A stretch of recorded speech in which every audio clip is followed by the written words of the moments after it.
Hello guys, मैं सुनील पारिक हर्षित चौधरी के साथ टी सीरीज क्लासेस में आपका हार्दिक स्वागत करता हूं। तो आज का अपना जो पॉइंट रहेगा वो रहेगा सेल और बैटरी मोस्ट इंपॉर्टेंट पॉइंट।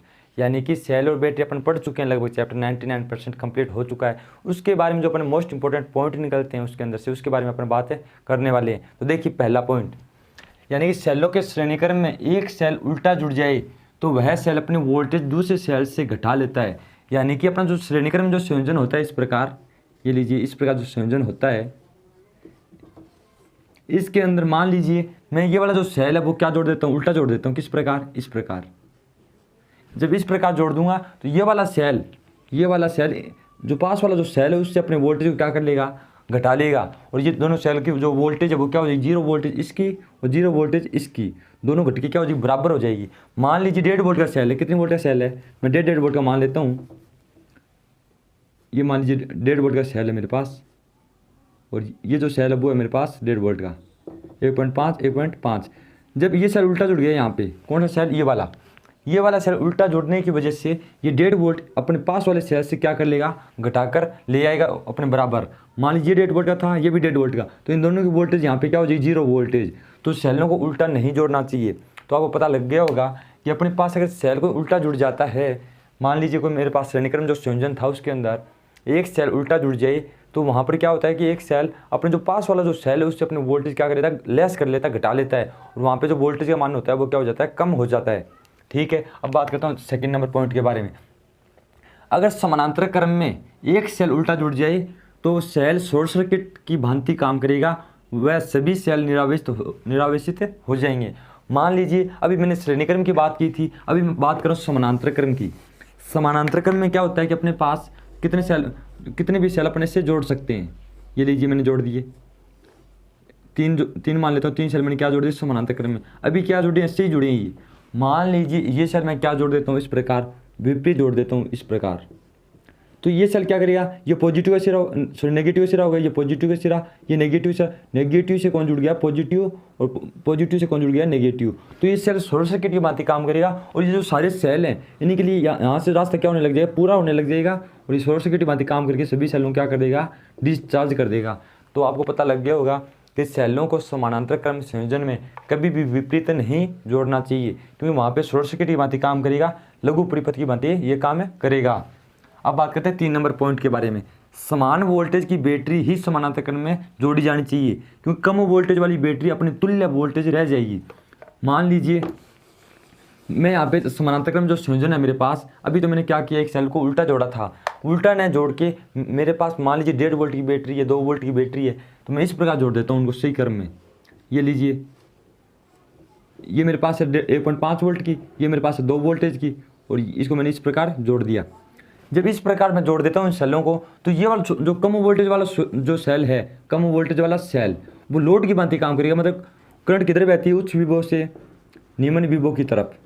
तो आपको सभी को पता होगा करंट हमेशा उच्च विभव से निम्न विभव की तरफ बहती है। तो इसका जो विभव है, यानी कि जो इसकी वोल्टेज है वो कितनी है, 2 वोल्टेज। इसकी जो वोल्टेज है वो कितनी है, 1.5 वोल्टेज।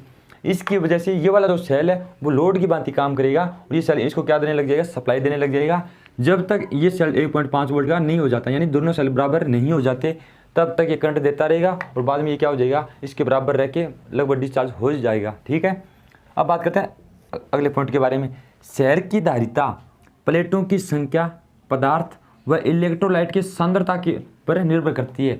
यानी कि अपने पास कोई भी अगर बैटरी है, मान लीजिए मेरे पास कौन सी बैटरी, लेड एसिड सेल है मेरे पास। कौन सा सेल, लेड एसिड सेल। उसके अंदर प्लेटें बनाई जाती हैं। मान लीजिए मैं प्लेटों की चौड़ाई पहले इतनी थी, ठीक है, और मैं प्लेटों की चौड़ाई बढ़ा देता हूँ, प्लेटों की चौड़ाई इतनी कर लेता हूँ, तो यहाँ पे इसकी क्या हो जाएगा, कैपेसिटी का मान बढ़ जाएगा, कैपेसिटी का मान बढ़ जाएगा। ठीक है, और प्लेट की चौड़ाई मैं कम कर देता हूँ तो वहाँ पे कैपेसिटी का मान क्या हो जाएगा, घट जाएगा। ठीक है, ये बाद में बात आती है प्लेटों की संख्या पर। मान लीजिए मेरे सेल के अंदर अगर 2 प्लेट हैं, कितनी प्लेट हैं, 2 प्लेट, तो मान लीजिए वो जो उसके अंदर जो वोल्टेज होती है वो कितनी होगी, मान के चलिए आप 2 वोल्टेज। ठीक है, और प्लेटों की संख्या बढ़ाता हूँ, 2 प्लेट की 2 वोल्टेज है मेरे पास, तो 4 प्लेट की 4 वोल्टेज हो जाएगी। और मैं प्लेटों की और बढ़ा देता हूँ, 6 प्लेट कर देता हूँ, 6 वोल्टेज। यानी कि प्लेट अगर बढ़ती हैं तो वोल्टेज का मान क्या हो जाता है, बढ़ जाता है, और प्लेट घटती है तो वोल्टेज का मान क्या हो जाता है, घट जाता है। और पदार्थ, और मान लीजिए मेरे पास तांबे की प्लेट है, तो उसका जो उसकी जो वोल्टेज होगी वो क्या होगी, अलग होगी। और उसके अगर मेरे पास चांदी की प्लेट है उसकी भी वोल्टेज क्या होगी, अलग होगी। तो उसके पदार्थ के ऊपर भी क्या करती है, डिपेंड करती है। और बात आती है इलेक्ट्रोलाइट की। अब इलेक्ट्रोलाइट की सांद्रता, जो इलेक्ट्रोलाइट जो होता है H2SO4 CuSO4, इन प्रत्येक इलेक्ट्रोलाइट की जो सांद्रता होती है वो क्या होती है, अलग अलग होती है। अगर मैं यहाँ पे H2SO4 लेता हूँ उसके सांद्रता क्या होती है, ज़्यादा होती है CuSO4 की अपेक्षा। उसी प्रकार अगर मैं यहाँ पे इलेक्ट्रोलाइट अलग अलग यूज करता हूँ, प्रत्येक की सांद्रता अलग अलग होने की वजह से जो आपकी बैटरी है उसकी जो वोल्टेज होती है वो क्या हो सकती है, भिन्न भिन्न हो सकती है। तो उसके ऊपर भी क्या करते हैं, डिपेंड करती है। आगे जाता हूँ अगले वाले पॉइंट पे। High rate discharge cell tester विभव के सिद्धांत पर काम करता है। यानी कि मेरे पास जो अभी अपने बैटरियाँ जो मान लो बैटरी चार्ज डिस्चार्ज और अर्ध चार्ज इनके बारे में पता किया था, किसके माध्यम से किया था, या तो अपेक्षित घनत्व माप कर या वोल्टेज को माप कर। वोल्टेज को किससे मापा था अपन ने, अपने वोल्टेज को मापा था high rate discharge cell test के माध्यम से, ठीक है। और उसको मैंने आपको बताया भी था कि 10 सेकंड तक अधिकतम यूज करना है उसको, 10 सेकंड से ज़्यादा अपने को यूज नहीं करना। क्योंकि मैंने आपको ये भी बताया था कि अपन 10 सेकंड से ज़्यादा यूज करेंगे तो बैटरी के वोल्टेज बहुत ही जल्दी गिरा देता है वो, क्योंकि वहाँ पे उच्च मान का एक प्रतिरोध यूज किया जाता है और साथ ही वहाँ पे एक वोल्टमीटर भी यूज होता है। उसकी वजह से आपकी बैटरी जल्दी डिस्चार्ज हो जाएगी। यानी विभवपात क्या होता है, वोल्टेज में गिरावट, यानी जल्दी से वोल्टेज बैटरी क्या कर देता है, ये गिरा देता है वोल्टेज को, ठीक है। तो इसी सिद्धांत पे कौन काम करता है, high rate discharge cell tester. बात आती है अगले पॉइंट की। इलेक्ट्रोलाइट का अपेक्षित घनत्व 15 डिग्री सेंटीग्रेड तापमान पर मापना चाहिए। यानी कि अपने पास जो इलेक्ट्रोलाइट होता है उसका जो अपेक्षित घनत्व जो होता है उसका मापने का जो तापमान होता है वो होता है 15 डिग्री। और मान लीजिए 15 डिग्री से ज़्यादा तापमान हो गया अपने पास, तो वो क्या करेगा, 15 डिग्री से अगर ज़्यादा टेम्परेचर बढ़ गया तो उसका अपेक्षित घनत्व गिर जाता है, यानी गर्म हो जाता है। वो गर्म होने की वजह से वहाँ पे उसका प्रतिरोध का मान क्या हो जाता है, घट जाता है। इसकी वजह से वहाँ पे एक्यूरेट मान नहीं देगा।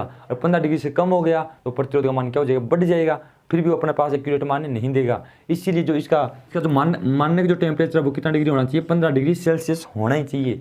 इसलिए ये तो शैलो बैटरी में से मोस्ट इंपॉर्टेंट पॉइंट। और बचे हुए पॉइंटों के बारे में करें अगले वाली वीडियो में बात। तो मैं आशा करता हूँ ये वीडियो आपको पसंद आया होगा।